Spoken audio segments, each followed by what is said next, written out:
you're probably familiar with the physiology of Alzheimer's disease and how important the mitochondria is, and behind the health of your brain, whether it ends up with misfolding, beta amyloid, or neurofibrillary tangles, and these other proteins. So mitochondria is quite important.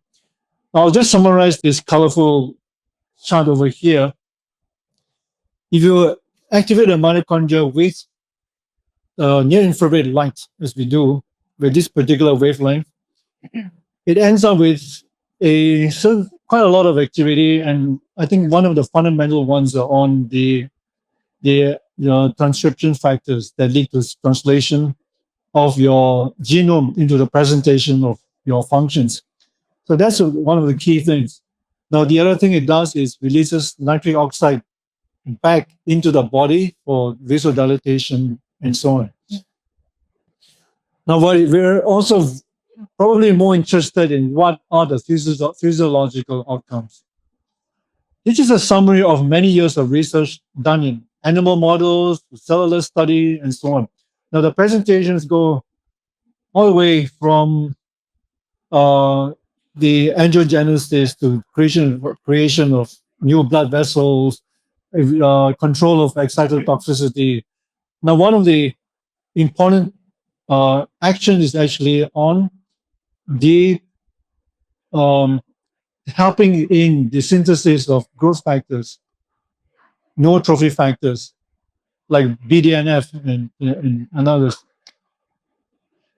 Just to summarize the pathophysiology, some of the keywords that come along with it that is easy to remember, like growth factors, blood circulation, anti-inflammation, reduced excitotoxicity, and establishment of homeostasis.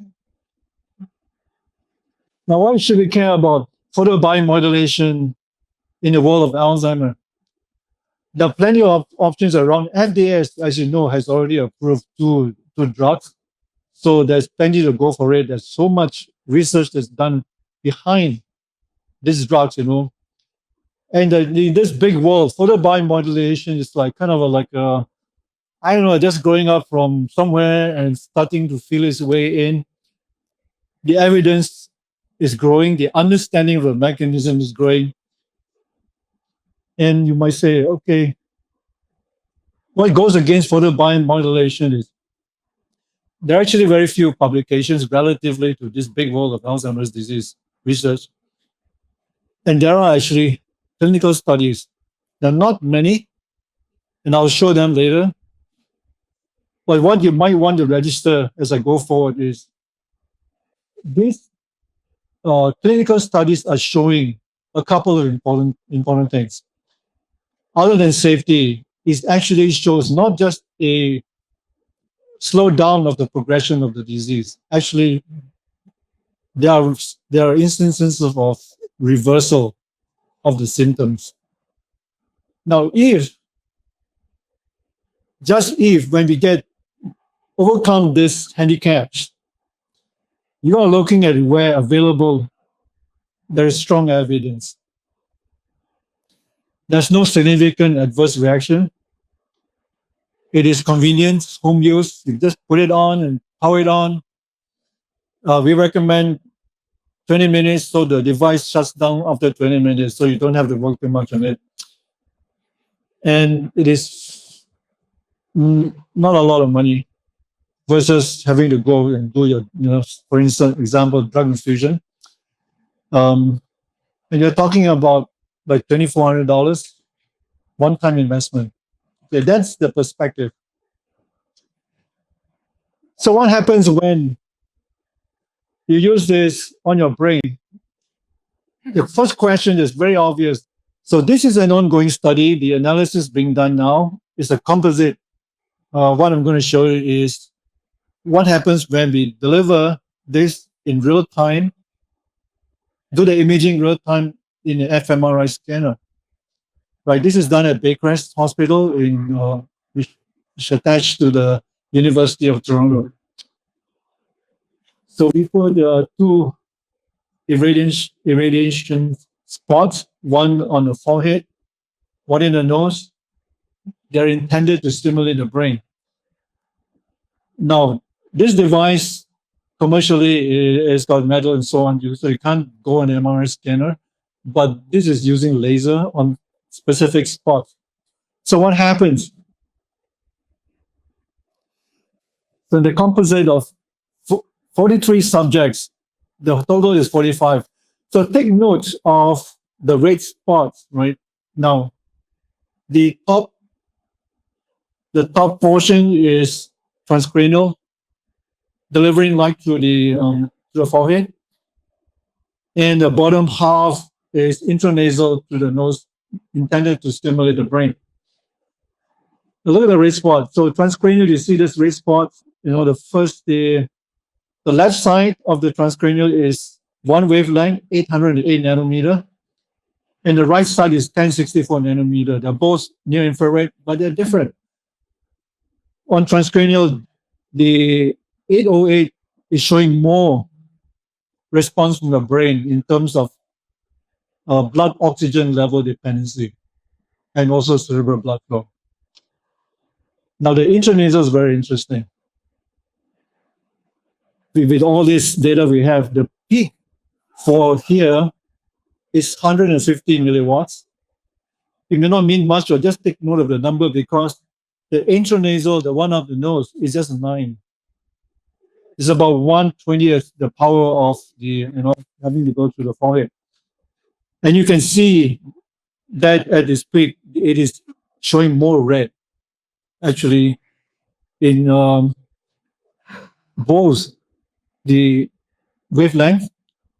And when we pulse it at 2 different pulses, for both wavelength, we pulse at 10 hertz alpha and 40 hertz. But I just say generally, for both different pulse frequencies, the intranasal is showing more. Now we do so Baycrest Hospital also did EEG with 256 electrodes. And this is what we see. Now, this is kind of hard to figure out what's happening there without spending some time. But I'll say generally, again, on the left half is one wavelength, on the right half is another wavelength, 808 and 1064. And then the top part of it all is pulsing at 10 hertz, and the bottom half is 40 hertz, so alpha and gamma. Now, this is quite a lot, but I just want you to see that there is a difference with the parameters. You see on the top left, there's more blue on the slow wave, the delta, which means that when we do this wavelength of 808, you are actually suppressing the slow wave, which means that it will improve your attention. If you want to be more alert, more attentive, use that particular wavelength. And the right side is more like we deliver gamma at the bottom right. You can predict that it increases the power of gamma. Now, this is quite a lot, but it's actually in preprint already. So the message here is this can actually influence the waveform patterns in your brain. Do you want to determine what kind of outcomes you want out of this thing? So in summary, the brain responds significantly to PBM. It is global. The wavelength matters. Power density matters. Intranasal is most efficient, and the pulse frequency does matter. Now then, in this world, we want to see what's happening to the tubulins, microtubules, right? Does it do anything? Can PBM modify hyperphosphorylated tau? Now remember, tau actually is abbreviation for tubulin associated unit, right? And it is what's holding these dimers together to form your tubulins and then the microtubules. Now we did an experiment. So we did an in vitro study. We had tubulins in solution, and then we delivered 808 nanometer onto the solution, to the tubulins, and looked at the change in the optical density. What is it doing to it? We published this and found that when you directed the the tubulins, the exposed tubulins seems to like depolymerize, they kind of destabilize. What happens if you deliver different frequencies, higher frequencies? Now, this is important to note because with this background, it helps us to determine if the action, if it powers at different faster frequencies. At the top right, where you have these red borderline, is pulsing at a higher frequency. So remember that previous slide I showed you pulse at 10 hertz slow.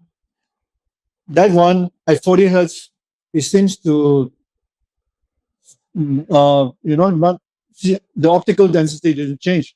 So the depolarization or repolarization didn't change. But as we go faster and go up to 1000 hertz, you can see the bottom right quadrant. The opposite happens. It seems like there is repolarization. So something is happening here. It seems to be re-aggregating the protein structures. So we did Raman spectroscopy to understand these secondary structures behind the tubulins, for example, are mainly helical, alpha helices. So what we found is when we do that and looked at the secondary structures, it shifts from alpha to beta sheets at least in a transient manner. So what it seems to suggest is it seems to destabilize the protein structures on the tubulins. Now, what it means is, okay, you do it temporarily. If there are aggregation misfolded, you might be removing this out of the structures and allow the microtubules to be refreshed. Remember, microtubules are structures in the cells, in the neurons, important to hold it together. When you have the tangles, it's just upset the whole structure and allow the disease to happen. So summary, this wave frequency matters. When we pulse at 10 hertz, it destabilizes. We pulse at higher, it seems to repolymerize the structures. And so here is a lesson for us that when photobiomodulation allows you, based on this, to manipulate the parameters to allow you to have the outcomes that you want. There is the LED. Now at 810 nanometers, it activates the mitochondria. And then at 10 hertz, it seems to, when you have neurofibrillary tangles, seems to destabilize it, allow it to be removed, and you pulse it again at higher frequency, it seems to allow new structures to be formed in the mitochondria. Then Baycrest looked at the glymphatic flow. Basically, you see on the right there, this red band, when you turn it on, the fMRI shows increased activity, both intranasal and transcranial. So it seems to affect the glymphatic system when it's measured in the fourth ventricle. So this is not something new.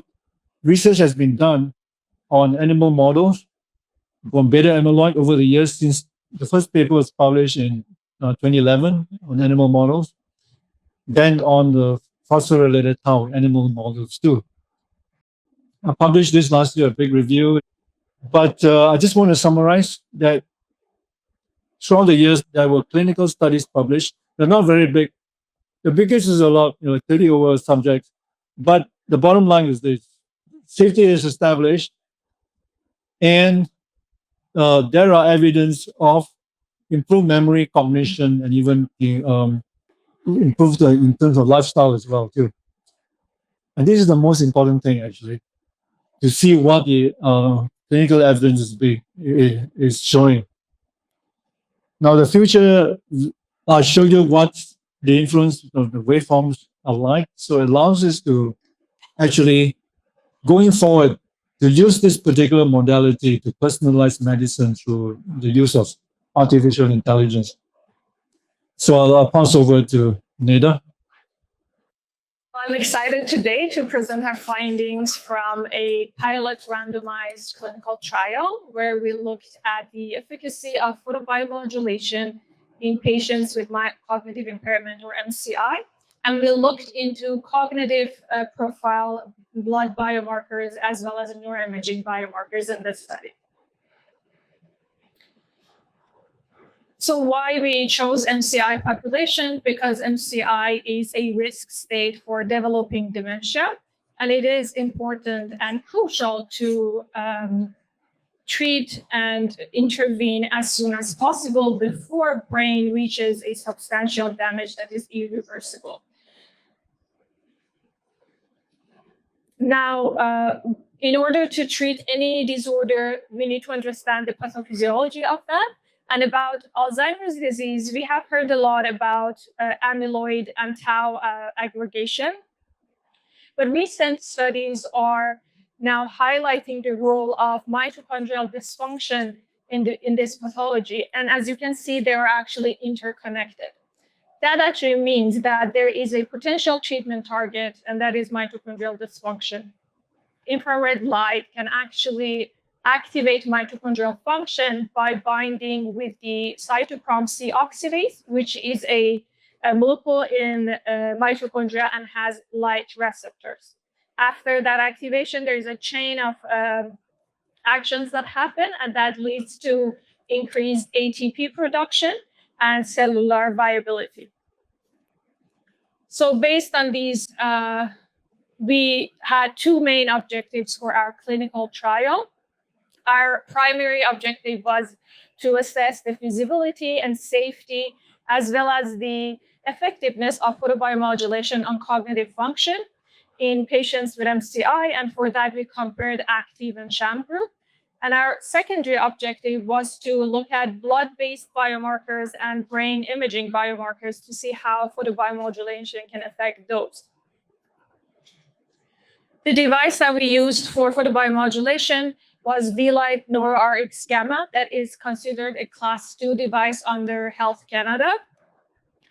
And this device has 5 LEDs, one on the frontal part of the skull and one on the crown of the head, and 2 that fall on the temporoparietal region. There is also one intranasal LED. This device has been designed as such that it will actually target the hub regions for default mode network. The wavelength used in this device is 8 to 10 nanometer. Frequency is 40 hertz, and it delivers about 225 joules of energy for 20 minutes of using the device. And this is our study design. This was a pilot single-blind RCT. We aimed to recruit 20 participants with MCI. All participants underwent a baseline assessment, including cognitive testing, blood tests, and MRI. And that MRI included structural MRI, resting state functional MRI, and proton magnetic resonance spectroscopy. They will then randomize to active or sham group. Both groups received a device that they looked identical, only that the sham device would emit light for a few seconds and then stop. We trained all participants on how to use the device when they take the device home. And there was a treatment diary for them to fill out for each treatment session that they complete. We were in contact with them for the duration of treatment regularly to see how they're doing, if there are any side effects or any improvements. They use the device overall for 20 minutes daily, 6 days per week for 6 weeks. And after that 6 weeks, they would come back and we would repeat all the assessments that we did at baseline. So the randomization period was between April 2022 and January of 25. All the data was collected at St. Mike Hospital in Toronto.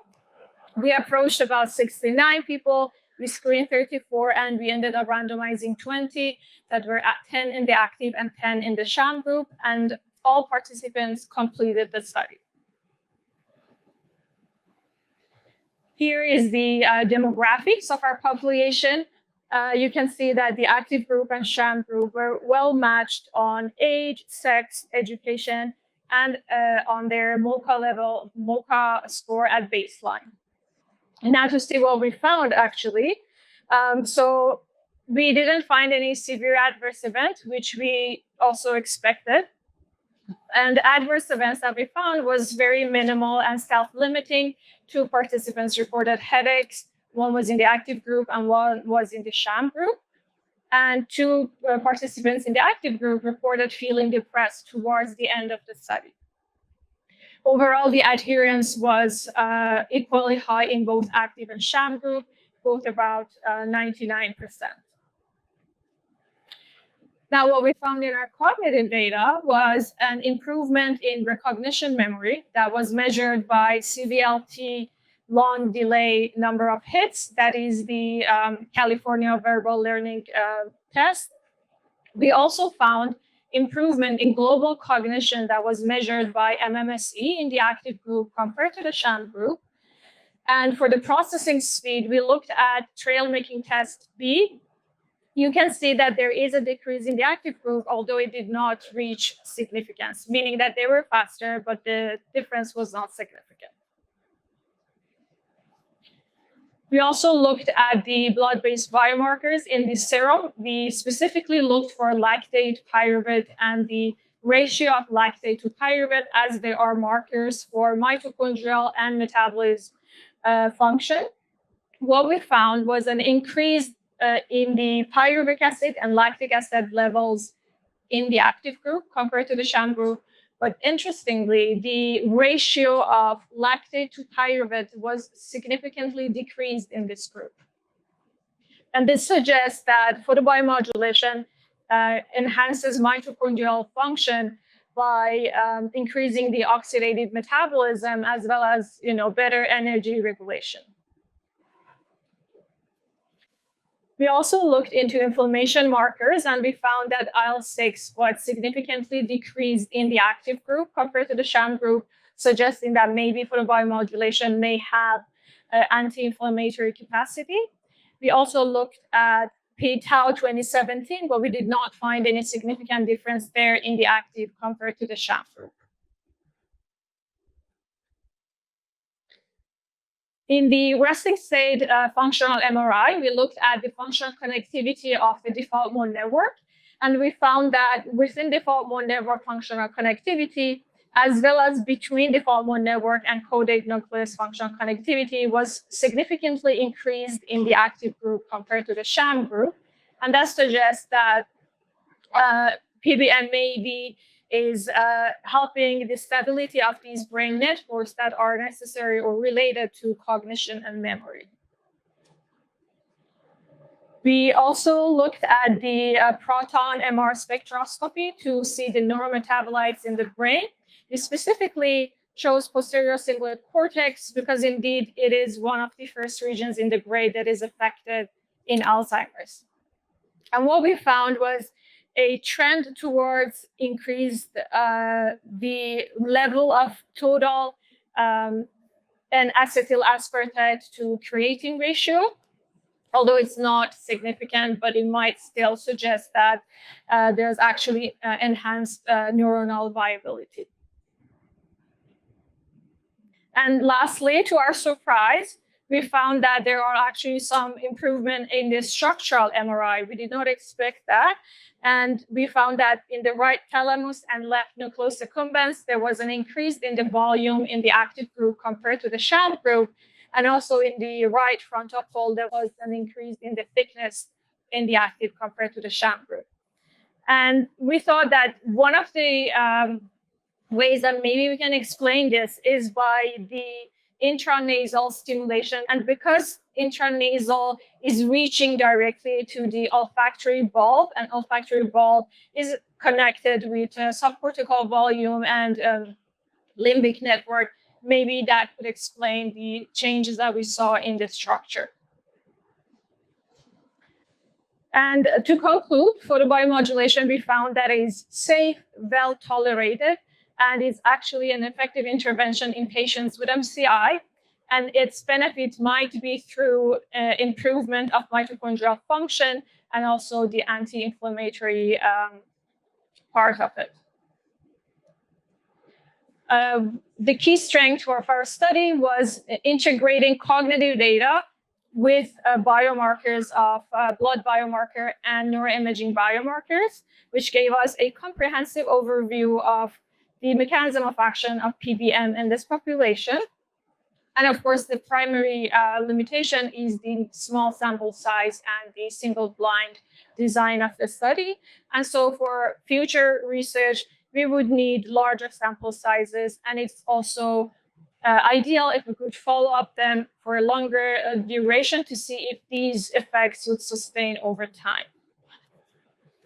And I'm happy to announce that we have actually launched the next phase. So we are now running a double-blind RCT, and we're aiming to recruit 60 participants with MCI. They will use the device for 20 minutes, 6 days per week for a duration of 8 weeks. And there will be a 1-month follow-up. And again, we will be looking at cognitive function, blood-based biomarkers, and neuroimaging markers. And with that, I would like to thank my collaborators and our funding agency. Without their support, this work was not possible.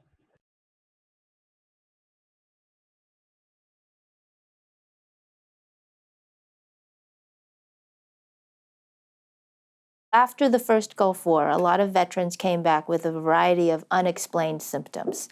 They range from fatigue, muscle and joint pain, gastrointestinal issues, respiratory issues, skin issues, cognitive dysfunction, mood disorders. We did a small pilot study just to see if it's feasible to teach veterans how to use the Vielight device, take it home and use it, and see if it helps with their symptoms. We studied 8 patients with dementia.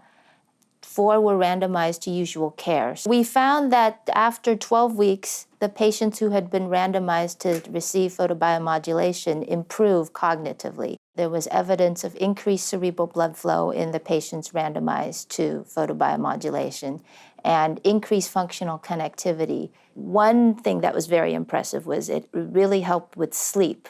Sleep is an issue that many Gulf War veterans struggle with. They find that after using the Vielight device, they're sleeping better. Their self-reports on their symptoms, they're feeling less pain and less fatigue. I think those are very promising results that suggest this warrants further research.